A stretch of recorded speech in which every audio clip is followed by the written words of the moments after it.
welcome to all of you to this webinar on ROI models for HR. My name is Veronica Sjöstrand. I am the head of customer success for Assessio in Sweden. I have a background within recruitment, executive search, and as an HR director.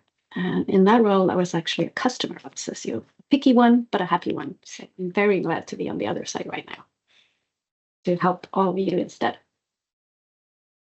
My name is Christian. I work for PTS, and I'm also the head of customer success. And I also used to be a customer. I used to be an HR manager before, and I used to work with strategic employer branding before that. So a bit nerdy in all of this return on investment in HR. So, and next slide, please. So why are we standing here together, Veronica and I? Maybe some of you know that PTS was acquired by Assessio in 2023, and that is basically the whole reason and the whole journey that we are embarking on together, trying to take over the world within assessment tools and other tools as well. So we're constantly growing, and yeah, that's why we decided to join forces today. Two nerds talking about what we really like. Quick introduction. We're going to have some introduction and background. We're going to be talking a bit about who inspired us, Dave Ulrich, Forbes, and Boston Consulting Group. We're going to talk about the value drivers. And we're going to do a presentation of the ROI model, just very specific. And then we're going to talk about a case, and then we're going to have a Q&A. Very important. If you have any questions, we'll answer them in the end. So please feel free to write them in the chat. But it's very important that we will say them in the end. And I would say just a little bit about the goal of the webinar today. For us, it's really about how can we quantify the value that HR creates. And I think that has been the overall focus of creating this ROI model, is quantifying the value. It is tricky, but we'll do whatever we can in order to show you a way to do it.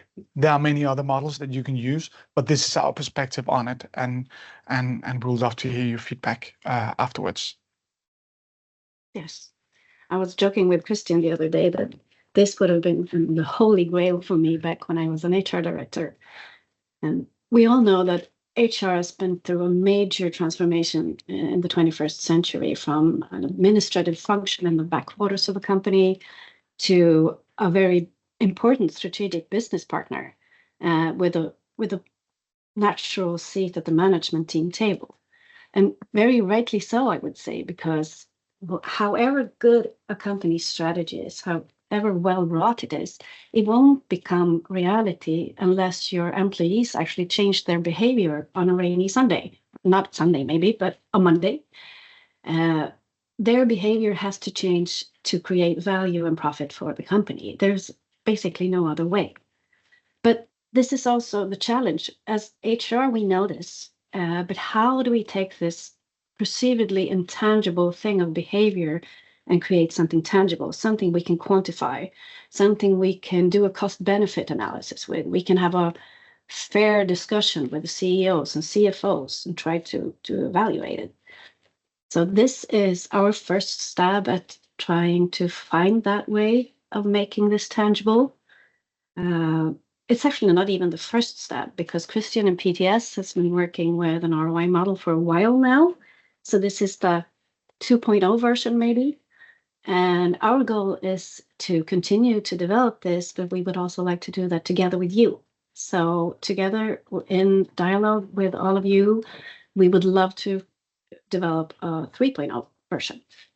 And maybe, Christian, you can start talking a little bit about the inspiration behind the model. Sure. Give you a slide for it. Perfect. I think first of all, we had the first version.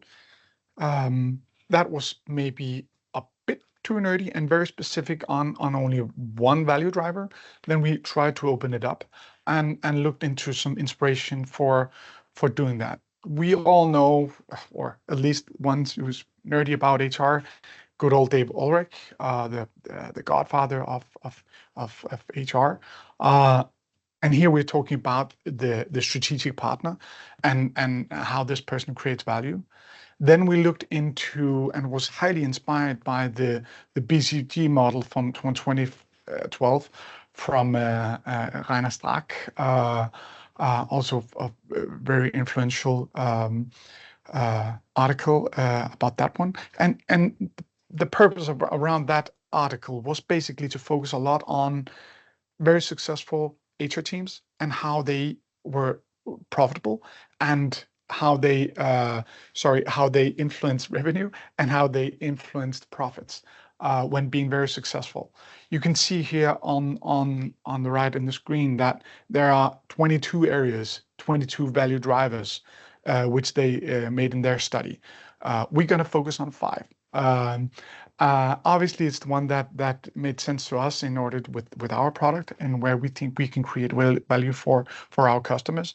But it also there's a fine correlation between also what you see in the middle, the classic from Forbes strategic human resource management, where we talk about improve employee performance, we talk about develop the workforce, we talk about create a positive work environment and reduce turnover and improve productivity. So it goes in line and ultimately we started with the problem about how can we make HR more strategic by utilizing people data and ended up with a model that we think makes sense as a 2.0 version of ROI. And again, we'd love to hear your thoughts about it. And as you can see, there are plenty of value drivers in there, as BCG states, but this is ours. This is our perspective on it. Yes, let's dive in, shall we? Yes, please. We'll start with the first value driver, which is time to hire, which is a very straightforward value to begin with. I mean, we all have tried to shave days of that process in one way or another, but it's also one of the more complex ones because there's so many moving parts in it. Different industries have different recruitment processes. It depends, of course, if this is an executive search or if this is a low-skilled, and you can also change that in the model, but we'll get to that later. Some ways where we can influence time to hire is, firstly, actually using a competency-based system where you can be very, very straightforward and data-driven in what you are looking for, which you can also follow up later in the process to kind of verify that data. But it also gives you a way of talking with your manager, and that's extremely important in this, that you have the same view of what you're looking for. That shaves off lots of time in the process. What you can also use, of course, are other things than our system. Something that would be probably relevant here in Denmark would be more resources. When you have very few candidates, you probably need researchers, for example, to really find them. Quite the opposite problem. It's a delicate situation where you have too many candidates, where, for example, you have 300 students wanting their first job. You can't select on CV, and you can't even physically read 300 CVs. You can, but it takes forever. So using a personality test there is not only the most fair way of doing this, it's also by far the quickest.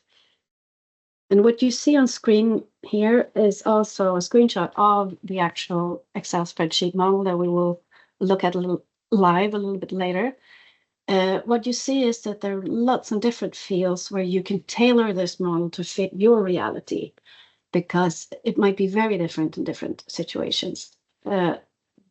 You have a minimum and a maximum, so you can play around with different situations and see what it gets you. The green field would be what we say is the Assessio potential. We would like to claim that if you use our processes, we can shave off a comfortable 25% of the calendar days in a recruitment. But this is something you also could change and play around with in a model, saying that if you only use parts of our systems, maybe that's lower. If you have other measures in place, you have more resources, you have more automations and ATSs and such things, it might be higher. So it's meant to be played around with. Exactly. And really what just want to highlight and comment on, it's all the gray areas you see here is basically where you can change and play around with it, what makes sense. And here you can see we try just to put what's the effort when looking into one new hire, what will be the effect of that? What if we're talking about 50 new hires? What will be the effect of that? What kind of cost savings are we looking into? And again, influencing profits, because that is the modus, that is where we want to go to in the discussion with the CEO or the CFO, is how do we influence by investing in this process? What will be the return on investing? And it might not be in a PTS Assessio solution. It could be other areas. It's basically just to get you started. And we really just want to highlight the fact that play around with it. It's super important. Want to jump into the next one, maybe? Yes, please. The next area here, we are talking about increase in performance from improved quality of new hire. And obviously the overall goal is employee retention, job satisfaction, and productivity. Here we're going to take one of the biggest studies ever made of Smith and Schaefer. That's the basis of this, that we can, that if we invest in the recruitment process, the probability of finding a good match will be successful. If you're looking into high performers, you can influence. And here we're talking about revenue. We're not talking about profits, but revenue. With an increased productivity when you invest in your recruitment process. And again, you can see it's the same methodology that we're using. You fill in the gray area and you'll see this is your current output of what you're doing today, and then moving on and see what will you be able to reduce or increase in the end. Yes, on to the next one. On to the next one. Thank you. This would be reduction in time to perform. We all know that time can literally be money when it comes to getting a new employee up and running. Having that salesperson actually making their first real sales, having a management team individual really comfortable and taking part of the decision making is crucial, of course. So if we can shave days off the onboarding process of a person, that also turns into real money and real profit in the end. There's lots of ways you can affect the onboarding time. You can use a pre-onboarding system, you can use an onboarding system, but also when thinking about a good quality hire, we mean a person that really fits, the natural personality of this person fits into your team, into the challenges of that job position that person's going to take. So if we have a good fit, you will spend way much less time fitting into the organization, and you can spend that energy into actually learning the ropes of this role. So it has a big effect even on this value driver in that case. You can also use the onboarding insights. A recruiter knows lots about a candidate when we've gone through the entire recruitment process. And using that knowledge in a dialogue with the recruiting manager, giving them tips and tricks on how to onboard this person can also be super efficient. We even have a test where you can look at a person's learning agility, the preferred learning style. That, of course, also would be brilliant in an onboarding process. And you see the model here is in the same principle as the other two. So I don't think I needed to explain that one. Next, please. Perfect. Here we are talking about absenteeism, and here we are looking into how can we increase employee productivity. Absenteeism is a problem for all HR teams, I would say, all organizations. But obviously, production companies, restaurants will be highly influenced by absenteeism even more I would say, but obviously it's a general problem with absenteeism. And here we're looking into solutions where we're talking about how we can influence engagement, looking into the right fit for the right job profile fit, and how that will influence the overall engagement. And here we have solutions in order to look into that. But let me highlight again, there could be other areas where we're able to invest or take a deep dive. This is our perspective on it. So looking into role job fit and looking into engagement is can help you significantly, as stated in our calculations and assumptions based on cases and built on theory, of course. Next. Yes, the last one.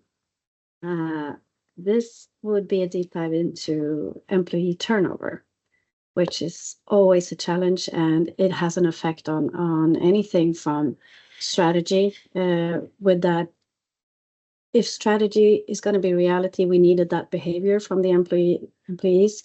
If they are if they're on their way out of the door or on their way in of the door, they won't be as familiar with the strategy, so it won't be possible for them to have the right behaviors fast. So this one kind of affects the entire company profit bottom line, I would say. There's two types of employee turnover. It's the voluntary one where the employee leaves us. It's the involuntary one where we actually ask the employee to leave us. And this goes back to what we have been talking about, from quality of hire to job person fit. We want a person's natural behaviors to be as close as possible to what we ask from them. And natural behavior is something that my favorite analogy is a rubber band. Your natural behavior when you're not pushed in any direction is kind of that rubber band being very comfortable.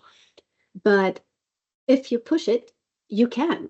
I mean, an introvert can absolutely be on stage, can network with the best of them, but that would be the rubber band stretching. A person that loves a structured environment, order in every way, thing they do, can absolutely work in a job which is very, very unstructured, but that would be pushing that rubber band. And if you push it every day, all day, it will break. And that would mean employee disengagement, it will be burnout, and it will be ineffectiveness, of course, because you can't ask someone to be someone they're not day to day to day. So that would be the voluntary. Involuntarily would be the opposite, that you would see behaviors that are counterproductive, or you'll see too little of the behaviors that you need this person to do. So this goes very much to, I think, a quality of higher. Quality of higher. I can't say that. Quality of higher. Yeah. No, it's perfect. And I have one comment just before we go into the actual model. What we have tried is really just to define our definitions of the value drivers. There might be many more, but this is ours. So do bear with us. This is our perspective on it. And really just want to highlight, sorry, that we have tried everything we can in order to avoid double counting, meaning obviously the various value drivers will influence each other and can influence each other. But we have tried to make it as simple as possible, try to avoid any double counting. So we have not tried to trick the scale or anything. It's just we do know that the value drivers influence each other. So we know. So Want me to put it up there? yes, please. So, and here you have it. Briefly, we discussed about the focus on recruitment and onboarding. We also are looking into development. That's all part of the Assessio circle. And I think just to start with, it's very important to highlight the fact, and here we're looking for a profile employee level where we're talking about highly skilled. We are talking about euros, and the focus, and here you can basically just change it. You can change it if you want, and we can I can show you just in a short while. Underneath you have wage or time. For some, the importance of a time concern is highly relevant, highly important to focus on the time element. For others, you want to quantify it by focusing on wages. how will this immediately impact revenue and profits? So you could choose either one or the other. You decide basically, and you see the changes in the data. So don't feel afraid. It's the the model is not broken because you change the from a highly skilled to an entry level. It basically means that the engine that we have built, the influence of an entry level and a highly skilled differs. So you just have to be aware of that we have put it in there. It's the classical way of thinking. So it's just a given. That's why you're able to change it when looking into various teams in your organization. You can change it where it makes sense. So here you have all 5 value drivers all the way down. And here you can see, if we just start by, let's just change, let's just say we want to have a minimum. Our new goal for the organization will be 30 days. 30 days in reduction in time to hire. Let's just change to 50 employees also. How that influence, how that influence the new spend. And you can see all the way over to the right. This is your new spend on time to hire. Very important that we put in the percentage in the gray area, because we do know that an HR professional doesn't spend the entire time on this one recruitment area. We know that your job tasks, they differ from development to recruitment to whatever. So it's just to put it in there that if you want to spend 10%, right, 10% of your time, it's fine. You can change it. So it into your needs. And again, looking into the Assessio potential, we have a given of a 25% able to reduce your time when we're talking about highly skilled. This differs as well, where we see that how we can influence that value driver specifically. So it's very important to keep in mind, who are we talking about? Are we talking about highly skilled? Are we talking about entry-level positions? How will that affect? That differs. So in your cost savings and in your influence on revenue. And that goes basically all the way down, that you will be able to change everything accordingly to what makes sense for you. And I think a case could be that we have, if you go down to E, reduction in employee turnover, we will go from maximum of 30% turnover. We have a challenge in Department X, and we want to reach a goal next year. We're going to present to the CEO, okay, so the goal for next year is going to be 20%. And the reason why we're talking about this is we have an immediate cost savings if we're able to reduce with X amount for next year, influencing or freeing time to focus even more on developing, keeping people engaged, focus on retention. So here you have a lot of variables all over, but it's, in our understanding or in our perspective, quite simple, because you will be able to demonstrate, okay, this is where we are. We are at 30% today. We want to be at 20. This is how it will influence. This is how it will influence directly profits if we are successful in reducing it to 20%. And the immediate response would be, that might be too conservative. If you reach that, that should basically be the goal, because then you would have reached the goal basically. But because if you are too conservative, try to be when you put in the data, because we don't want to share with the CEO, oh, we can save 1 billion euros next year if we just do X, Y, Z. No, but it's also a way of changing our behavior and saying, okay, if we invest in this, this will be the return. This is why you basically invest in HR within these 5 value drivers. We're not just a cost center. This is how we are a strategic partner.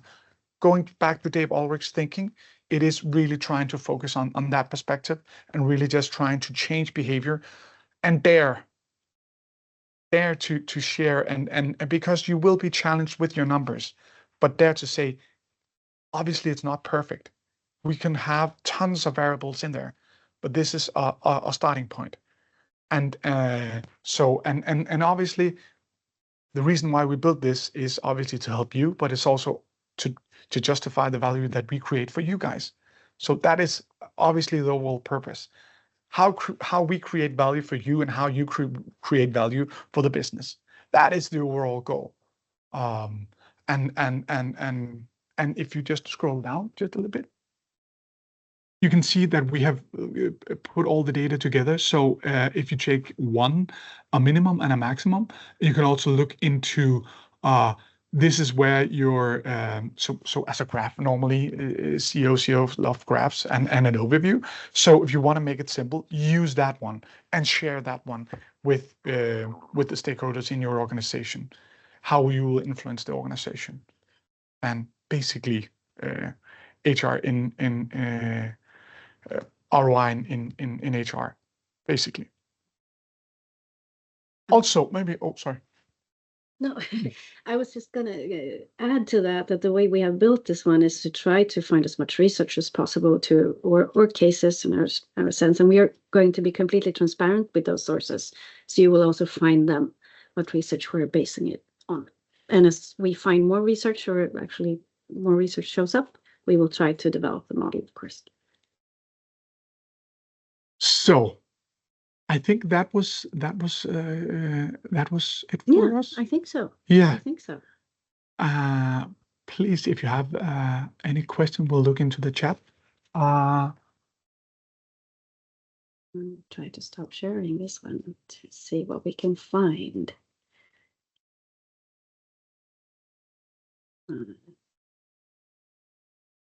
What do we have here? And if we do not answer your question, we'll get back to you on that one, and we'll answer everything.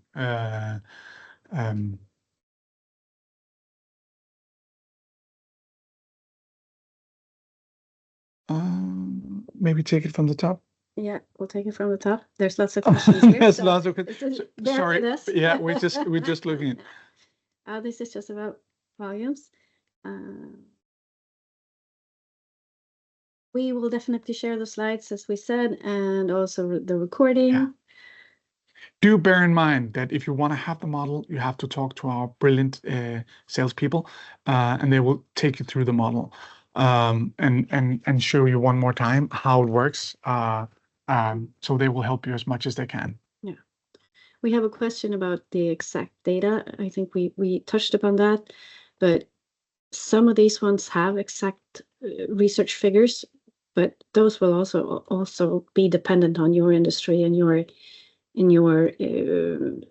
current situation. So that's why it's so important that you yourselves make a judgment about that research. And in some cases, it's just cases from our customers.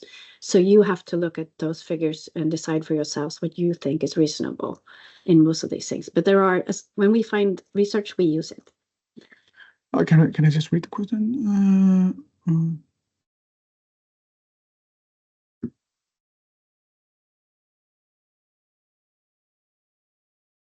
Based on assumption and average calculations. Yeah, I just want to support what Veronica just said about that one. I think for us, we are based it on known theory and based on the cases that we have. So that is basically our calculations and how we have done it and how we believe that we can influence profits or revenue going forward. The Assessio PTS part is obviously where we think we can influence, but the other calculations are quite known and quite that is the known way of calculating there is.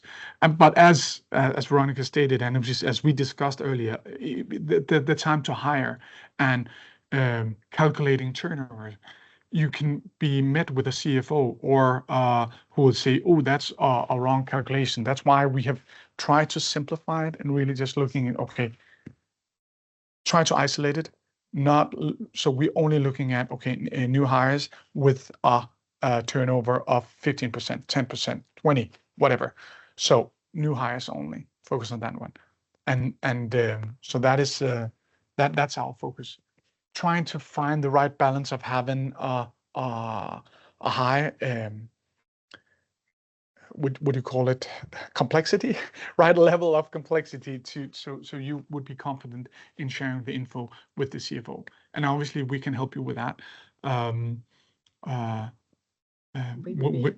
We would be happy to help you in sharing the information and the spreadsheets. Yeah, and as we said in the beginning, this is really just the start of it. Hopefully a start of a journey where we can together discuss these things. In reading the question? I can read the question out loud. The cost savings related to reduction in employee turnover, does it also cover productivity time lost from other employees and knowledge that the organization loses?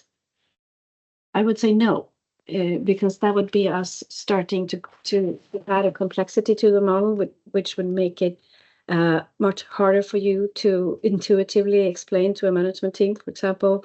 It would run the risk of double counting. And also, as Christian said, when we can get the CFO to say that's conservative, that's much better. So you can add that in a dialogue. You would also add those effects, but in the actual value driver, that effect is not calculated. So this is just a plain productivity loss, I would say, but not the ones around it. Yeah, I would say so. Yeah, but of course it has many effects when you lose, as you say. Also, it has an effect on other employees, of course. Yeah. Don't you have any more questions for us? Please.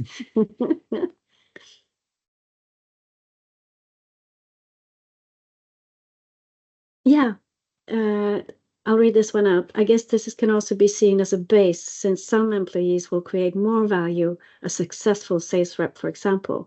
And it's value driver. The third one, I think, is about the productivity. Yeah. You usually count that a person's output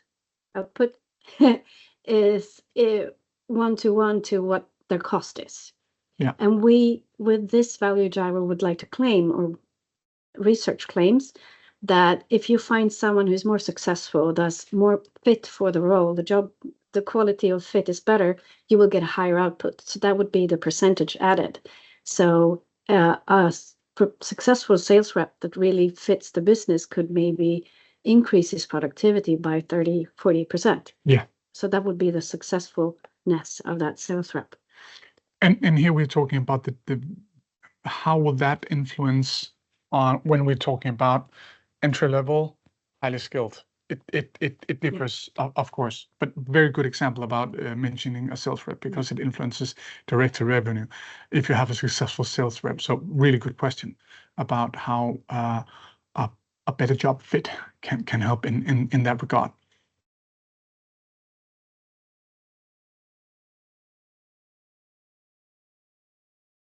That could be an interesting. Maybe read the question. Sorry. Yeah. Sorry. I'm just reading it. That's interesting. Can a similar model be created or perhaps used for internal development? Here I'm thinking about leaders or talents. I am assuming you mean if we have internal development programs, what can we get out of that? That would be super interesting to do a KPI around. Yes, we have not done that. That's a brilliant one. I would say the classic assumption is there's a lot of theory around the focus on recruitment, the onboarding aspect, less so on development. But it is an area where we're super curious about it. And again, I really wanted a model in back then. If I had one for development, it would make so much easier to get a budget for stuff. Yeah, I would love but where it was easier talking about recruitment. So I think it's a really, really good point. And I think we'll dive into it. Can we find cases, known theory behind stating ROI in this area? Sure, we will. I think that could be a brilliant. And one of the effects that we see with internal development is, for example, to increase psychological safety in the team. Yeah, sure. You can also increase self-awareness, because we also see that self-awareness in a manager has an effect on the entire team. If you know your behavior and you know how your behavior affects others, that can have a huge effect on the team. So that could be maybe a starting point for for a journey into a value driver around internal development. We'll try. Thank you for the suggestion. Yeah, thank you for the suggestion. I think it's part of what do you call it? Ideas in for the futures for the future. Yeah, exactly. That will hopefully will be part of the 3.0. But do know that we will only include it if we have some sort of known theory or we have some cases behind it. So not disclaiming anything, but just know that will be it's very important for us. I would also like to see a KPI just from a personal perspective about toxic behavior in the workplace. If we can find data on because we all know, of course, the effect that toxic behavior has on the workplace, but quantifying that would be very strong. From when I was an HR director, I would love to have numbers on that one. Yeah, because we know it, but we can't put numbers on it properly. But there is an element of looking into also just coming back to the question about a successful sales rep and talking about development and talking about how are we looking into high performers? How can we compare data? How can we compare high performers going forward? And we have started doing that, looking into data and doing a comparison. I know we have some challenges with validity if you only have 10 sales reps, but it gives you an understanding of the profiles that you're looking for, and again that could influence the way that you develop them. I hope that made sense. But I think I think that's where we are. That's where we're going. Also, any other questions?